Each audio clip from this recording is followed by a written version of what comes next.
Hello, value investors.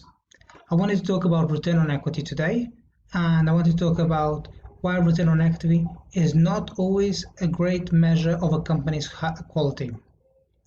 So I've picked out two businesses. These are two real businesses, Business One and Business Two. Business One has been growing at 11% in 2017, its revenues. In 2018, it grew really strongly, and in 2019, it grew just a little bit. Its return on equity has averaged around 25%.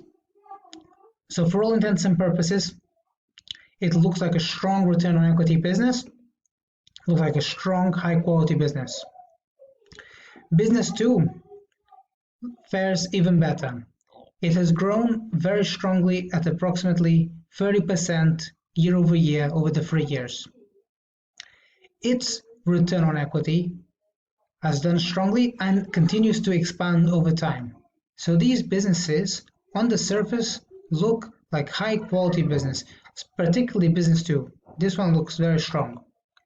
Now I'm going to go into some detail and disclose the company names. So this company is called Dia. It's very capital intensive. So I've posted here the revenue and how it's grown. On this line is cash flows from operations. And you can see that it does make some strong cash flow, but it then has to redeploy a bulk of it back into its business in terms of capital expenditure.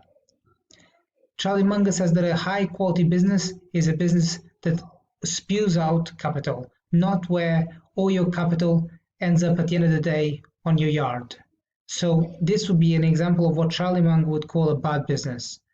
So you can see that the free cash flow is negative, and I look at this number here, a free cash flow margin. So free cash flow margin of above 5% is a good business, and anything below 5%, let's say about 2.5, is like a mediocre business.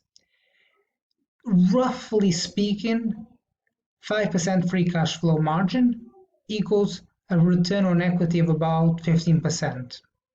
To calculate free cash flow margin, you simply divide free cash flow by revenue and express it as a percentage. It's a very simple formula and it helps you get out of a lot of trouble. The next business I want to talk about is Netflix. So Netflix revenue continues to grow very, very rapidly.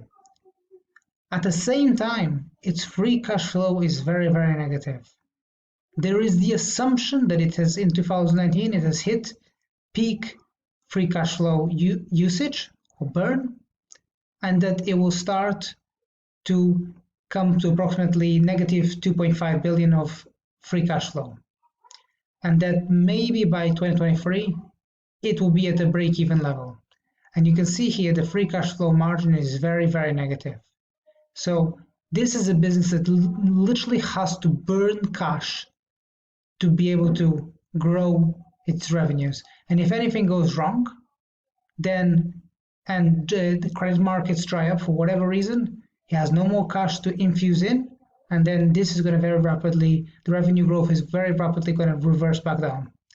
So thank you for watching, and please subscribe.